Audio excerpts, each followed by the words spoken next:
You're listening to another ambitious entrepreneurnetwork.com podcast, the voice for entrepreneurs and small business. Now, onto the show.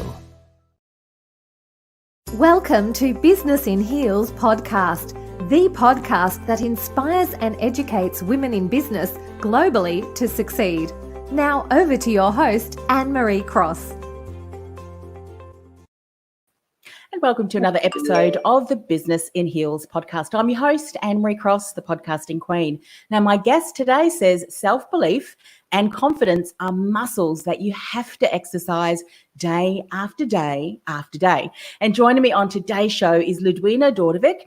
Ludwina, she is the founder and the CEO of the Room Xchange. It's a platform that connects busy households with a spare bedroom with guests who provide help around the house in exchange for accommodation. Now, Ludwina has been an entrepreneur for 25 years with a strong background in digital, in marketing, and in communications. She has a keen eye for innovation, and she knows to take an idea and gives it life. She knows how to do that. Now, on today's show, Ludwina is going to share how she is taking the sharing economy accommodation market to a new level, as well as how she addresses and overcomes the gender issue every day.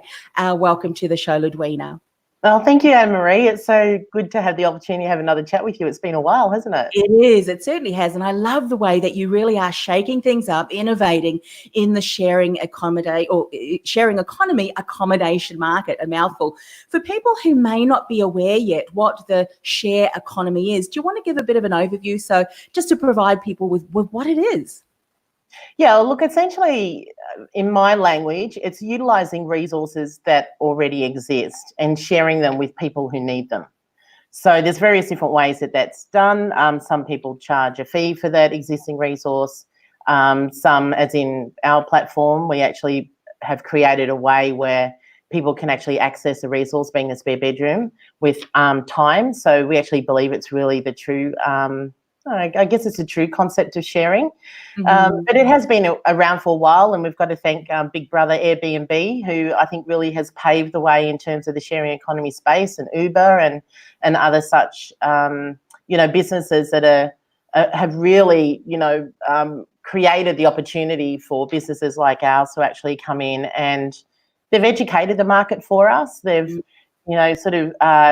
taught the market that the idea of having somebody that you don't know in your bedroom, or somebody that you don't know in your car, or getting into a stranger's car is not actually a foreign concept. So it has been around for a while. I think it's just because of the advent of technology and making that such an easy way for users to connect and access each other has really, given businesses like ours the opportunity to commercialise it. Yeah, I love that.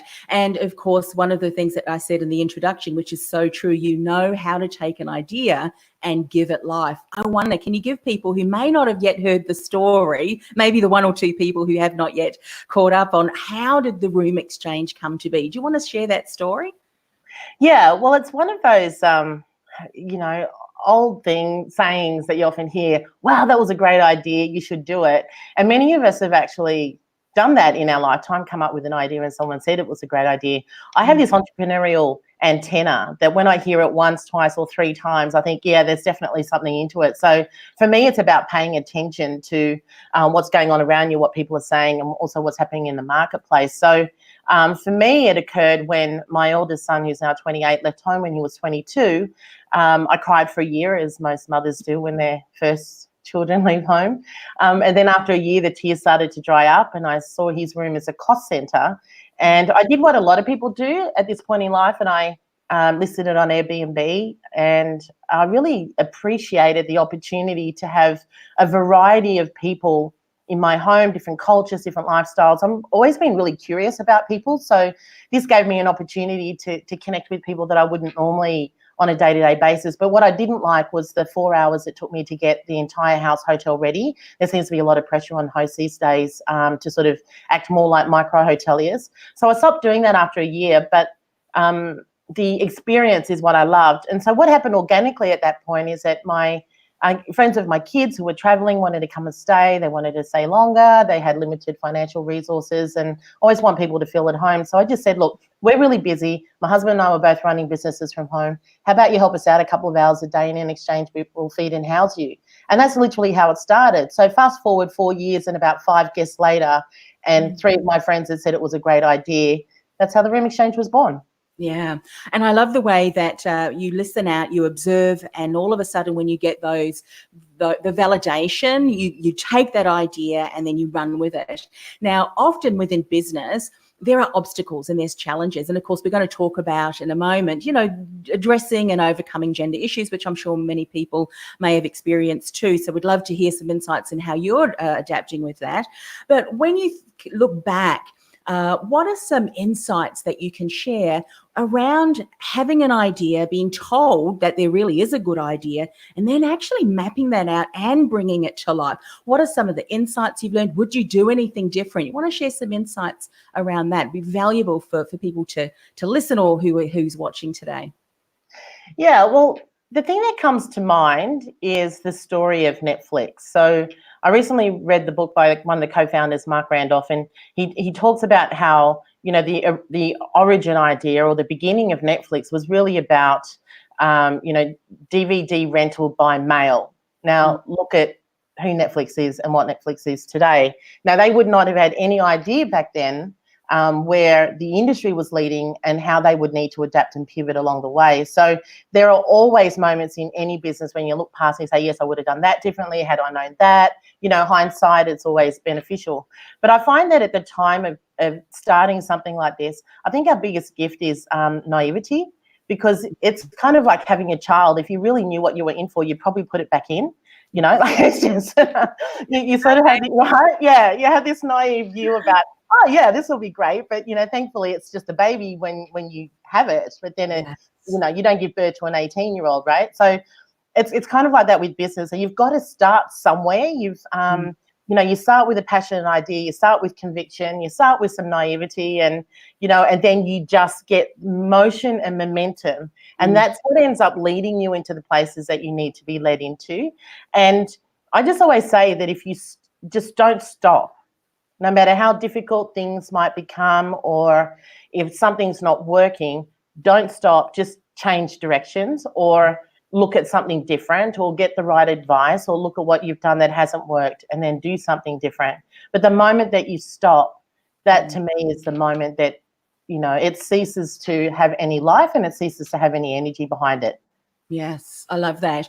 Something else that I know that you've had quite diverse experience in is that the area of digital technology, and of course, very much on the digital platform is the sharing economy.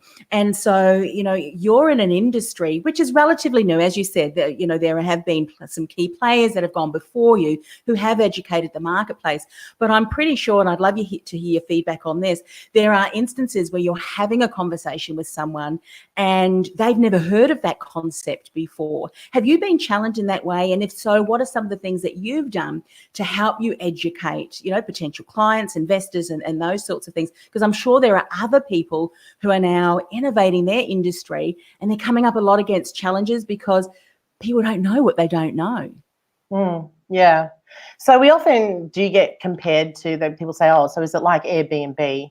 And, it's quite flattering to be compared to Airbnb, but we're very different in that we're about, obviously using the resource that already exists. So the guest has the time, and the host has a spare room, right? So they pay a fee to the platform to use it, and we can talk about that later. But in terms of what happens between the host and the guest, it's a very different model to Airbnb. So in terms of the education process, it's just a matter of our communications that go out on social media, that are on our blog, that, opportunities like this where I get to speak, where I actually can clarify that this is something different and it is quite unique. So what we're doing is that we're giving people the opportunity, busy households with a spare room. It's like, they're outsourcing a lot. They're paying to get a cleaner or a gardener into their home, but they've got a spare bedroom that's sitting there idle, doing nothing. And then we have guests who want to reduce their cost of living. So our platform matches the two based on personality and values, and hence that's the technology that we're using. And then through that and through our verification and our insurances and all the things that all the boxes that we tick for our users to make them feel certain and confident, they're then able to make a decision and connect. So we're using an idea that really has been around for centuries. It's not a completely new idea, but nobody's really commercialized it. And so we've figured out a way to do that. And we've come at the right time. This is really interesting. So I was speaking at the Women in ICT and Digital Leadership Summit last week, and I was talking about innovation.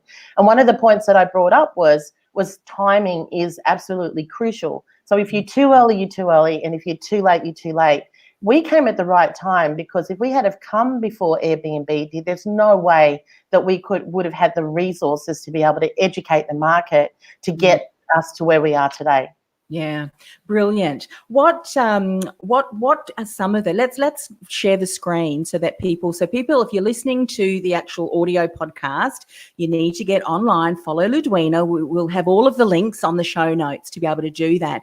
But what we're going to do is just walk through the actual platform. And Ludwina, share a little bit, if you would, about some of the users. I mean, you've already identified a little bit about some of the people that can go there, but I know that there's a huge market that you're also opening up for, and that is homeless, women. Let's share a little bit about that, because a number of years ago now it was identified that women over 50 in Australia are one of the increasing numbers of people who are finding themselves homeless. And this is an incredible opportunity for them to become part of the Room Xchange, yes?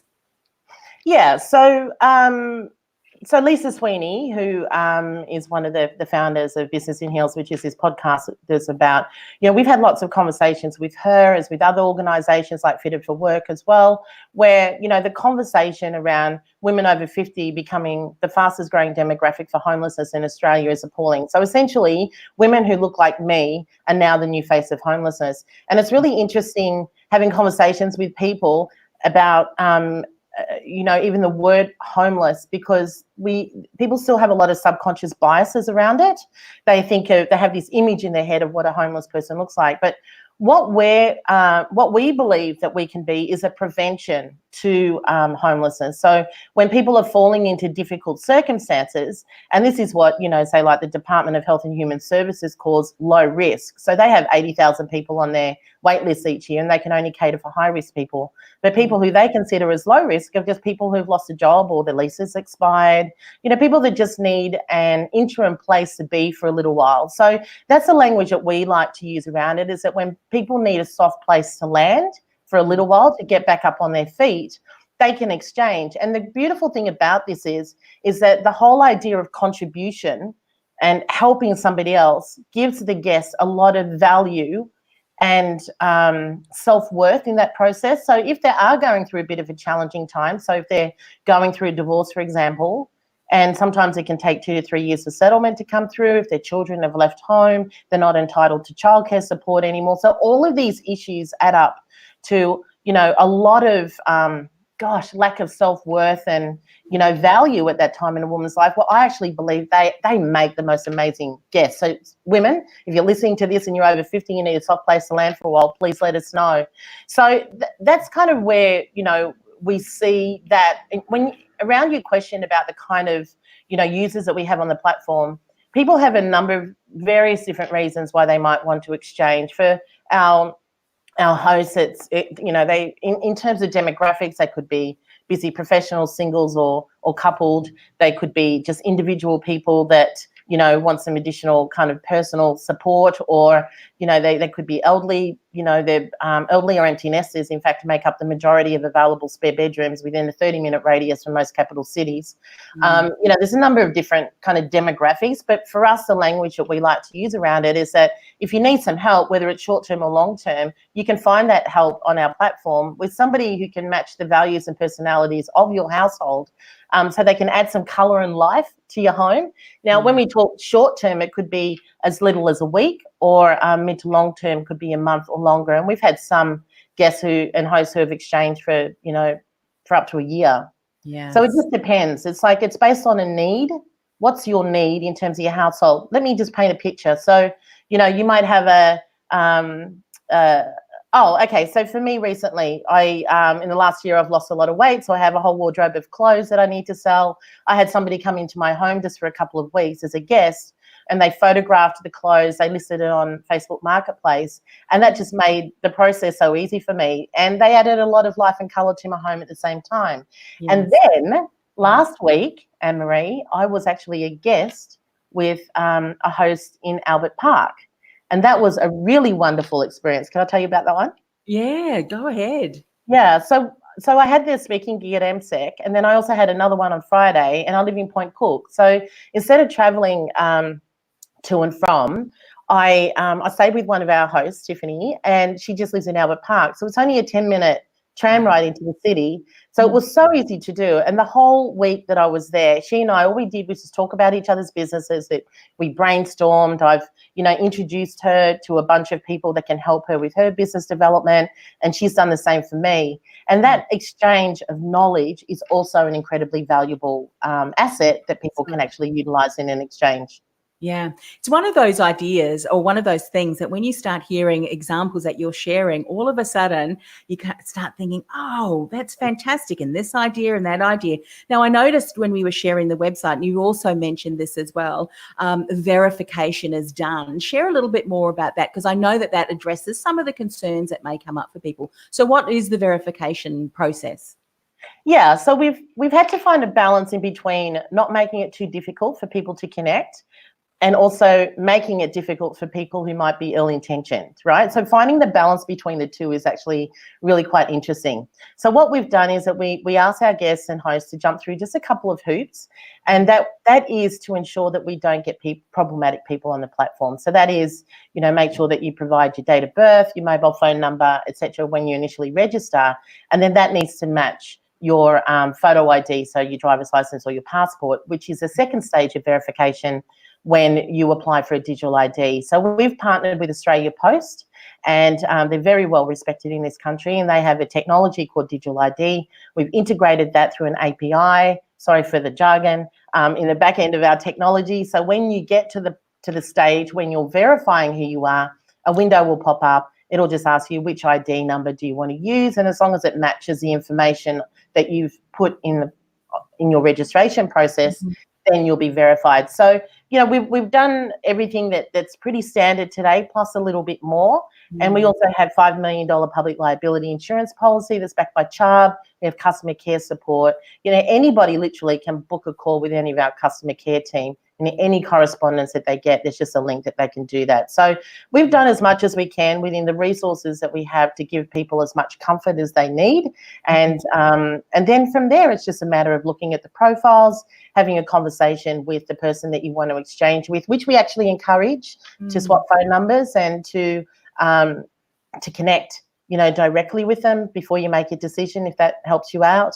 Because we believe that because of all the additional securities that we have, that people will exchange directly on the platform and pay their fees to use it because they want all the additional security and comfort that comes along with that. Yeah, fabulous. And just hearing you explain all that, it's a great process, so robust, and you handle all of that. That's fantastic. Talk a little bit, we promised to share some of the things that you've done to address and overcome gender issues.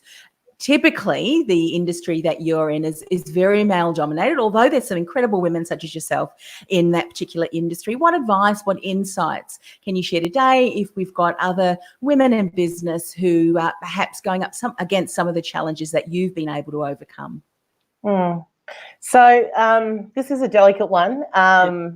This year is really, I feel 2020 is kind of like the year for women to really come forward and to really step into their power. And it's incredibly exciting to see that.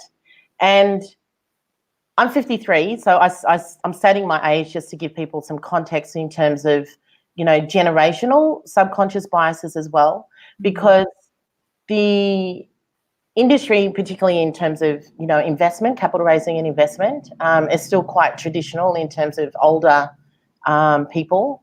Some of the challenges that I've faced, in some meetings that I've had are, a question that I get asked sometimes, which used to bug me in the beginning, but now I've figured out a way to use it as an opportunity for learning. It is, how is your husband involved? Okay. And yeah, I know. And a lot of people listening would be cringing at that right now. But, there is a certain demographic that would ask that question, and there's definitely a certain demographic that wouldn't. Where I was kind of really thrown aback at first when I heard that, I thought, when I sort of sat back and analysed it, there's a few reasons why they might ask that. So I'm also an investor, and when I invest in companies, some of the things that you look for are, it is quite financially straining when you're a founder. So what kind of support do you have financially? So that could be part of their questioning around that. If you don't have a co-founder, which I don't, that also might contribute to that question. And they may not, I don't believe often that the question is asked with ill intent. It's just asked in a way that they're just not recognising or understanding the presuppositions behind it. And there's a few that I've come to realise. One is that they're assuming that I'm married. Two is they're assuming that I'm heterosexual. And three, that they're assuming that I actually need support, right? So I'm not offended by any of those, but it's just interesting. And I like that I have the opportunity to say that, because I think it's really about educating more than anything. So the way that I handle it when I get a question like that is that I go, that's an interesting question. Can you please tell me, how is your wife involved in your business? I was going to say that. And you know what? I think by also sharing it that way allows them to maybe reframe the question or rethink what is actually what I'm trying to get out, the answer, and then come at it as a different angle. How did they respond typically to that question that you pose back to them? Right. Well, I think it's kind of like landing a good joke. You need to sort of like have the timing right, and also have your own response right afterwards. So I sort of have a pause after I've said it, then I'll have a laugh, and it kind of breaks the awkward nature of it. I'm not judging them. And the other thing is too, is that I don't want to lose the room. I don't want to lose the opportunity of the people in the room to present to them. And I also want them to see another side of me that's like, hey, I see what you're saying. We probably need a bit of, reframing of the question here. Let's just all learn from this and then sort of move on. So so I think there's still definitely some education. So anybody who's listening to this who might, use some language like that, perhaps just, take this as an opportunity to reframe it and maybe just say, what kind of support do you have available to you while you're going through this, the 2 to 3 years of the founding stage. And that would be a really appropriate question, whether you're male or female. Yeah, brilliant. One of the things that I've noticed having, and I know that you would have too, many conversations with men and women, but particularly women in business, founders, co-founders, but even in the executive realm, that one of the things that they would have appreciated more, and then looking back, were they the woman that also supported other women? How have you found that? Because, sometimes when, again, there's only a small amount of room at the top, so therefore I've got to protect that.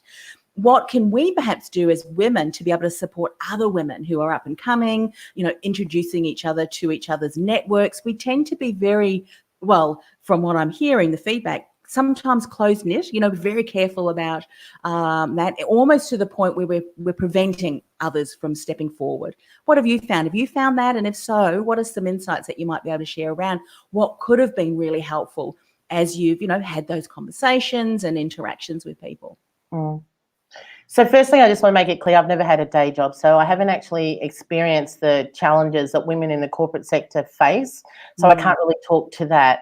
But what I can talk to is that I was asked a question a little while ago in terms of my leadership style, and I think from what I understand, there's sort of like this hierarchical kind of structure that's been part of the corporate where, the CEOs at the top and then there's people underneath. I work more in a circular motion, so I'm sort of in the middle and my entire team is around me.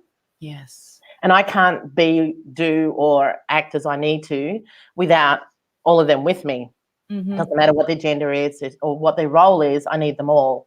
And so I see that as the way to help other women come forward as well. I think I've been doing a lot of writing about this lately, so it's a really interesting question. But the thing that I do really well is ask for help. And I think women can get better at asking for help, but asking for help in a really respectful and mindful way. So I don't like the idea of someone saying, hey, can I just pick your brains? Because, picking the brains of somebody who's been working hard for 25 years to develop what they know has value to it, right?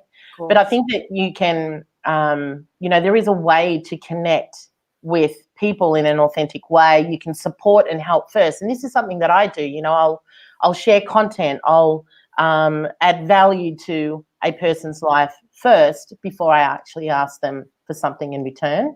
Yes. And, you know, and that is really, you know, that's been a big part of the podcast show that I've just launched as well. It's like, you know, you would know yourself when you interview people, you're offering such great value to that person that you're interviewing, is that there's, wow, I really appreciate this. What can I do back for you in return? There's this sort of natural flow of it. So I think it's, you know, it's more about, I use LinkedIn a lot to connect with people that I'm hoping who can help me, you know, women or men. But again, I can't stand the direct messages that I get when you haven't even had a conversation with someone, when they're asking something of you straight away.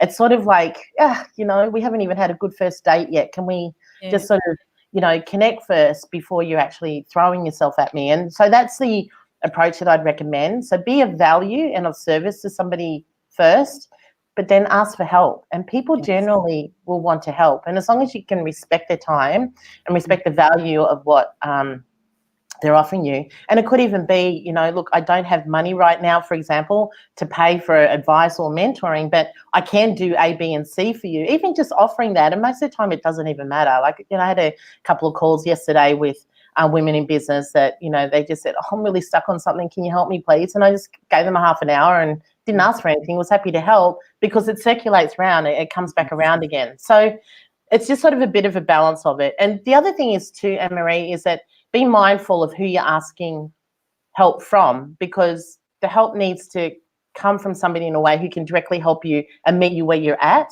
Yes. So if they can't, you know, so the other day, like last week, when I was presenting Helen Merry, she has these amazing events in her home, and I was speaking on Friday morning, and the context of the information I was going to deliver, once I did a circle of the room and asked everyone what their greatest challenge was, I completely reframed how I was talking about it to relate directly to where they're at. And that's what I mean by that, you know. So it's just, you know, I just think that, I don't think it's about women and women. I think it's about people and people. You know, if you need help, just ask for it, and be the first one to support, and also be grateful for anything that anyone does for you, and just show that gratitude and appreciation. And it'll come back to you. I love that, because you really have gone from the approach of giving without any expectations, but it often will come back. But don't be afraid to ask if you need additional support. One of the things that I see you doing really well, and again, this is feedback that I've had from, you know, other women who have said, you know, women may not necessarily tend, and again, we are generalizing, but I'm saying this because maybe you'd like to be where Ludwina is, and she does this extremely well. She connects, she reaches out, you have follow-up meetings. And I think sometimes, you know, women don't tend to do that, even in the career industry. I mean, for many years I worked in the career industry, and we were always saying to women, go out and meet people, go to those networking events, follow up. You've got, you know, incredible value to offer, share, you know, be seen in that way. And then it does really come back, you know, twofold, tenfold often. And I see you doing that really well. That's something you commit to regularly, isn't it? Yeah, definitely. You know, I've identified where my strengths are, and communications, relationships, connecting with people are definitely 3 of my top 5, I'd say. And so I look at the person as a human being, not as their position. And you know, it's just like, you know, how can I add value to this person's life or their experience? And then something just naturally flows on from that. So yes, getting out, connecting and meeting people, but you can even do it from wherever your laptop is, you know, on LinkedIn. There's a really cool way to do it on LinkedIn, where you can directly connect with people, but it is a connections. I was having a chat with somebody yesterday, and it was a woman, and she was saying, I find the sales part so hard. And I said, that's because you're thinking about it as sales. You're not thinking about it as building a relationship with someone and then, you know, and just seeing where that unfolds. And what some people call sales, I call playing what if. Yeah, So, I love that statement that you were And you know what? When you're working with someone who you know you've got a solution for, like let's talk about Room Xchange. When you know that there's a host who has a spare bedroom, and here's someone in need, or the example that you gave, needs a place to stay, and you'll connect the two. They are so thankful and grateful to have found each other, but of course to you as well for developing a platform that enabled that relationship. That's not a sale, but a rather connect, finding out what each other's needs, ensuring it's a good fit. And I think when I love the approach that you say, don't look at it as having a sale, find out what their needs are. And if you can offer a solution, they're going to be thankful because you're going to help them achieve something that on their own they weren't able to achieve. Great way of looking at sales, isn't it? Or not Absolutely. sales, but Yeah. relationship. Yeah. So we're nearly at the end of the show. It's been absolutely brilliant. So just one more time, if people are listening today, what's the best way to connect? Maybe what are you looking for particularly, and how can they reach out to you? What's the best way? Well, right now we're developing an enterprise model where we're wanting to connect with communities, groups, and organisations where they have members who are moving a lot around the country. So accommodation might be an issue, or if you're holding national events and you're looking for an accommodation solution for your interstate attendees. So I'd love to have conversations with people like that.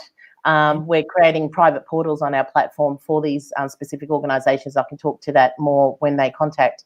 But obviously on LinkedIn, the Room Xchange, so that's a letter X, the room, you can see it behind me here, the Room Xchange, the roomxchange.com. And if you want to listen to the podcast where I'll be interviewing luminaries who are creating change in how we live, work and play, that's exchangerevolution.com, and you can find that on the blog on our website as well, and all major podcast directories, Spotify, iTunes, etc.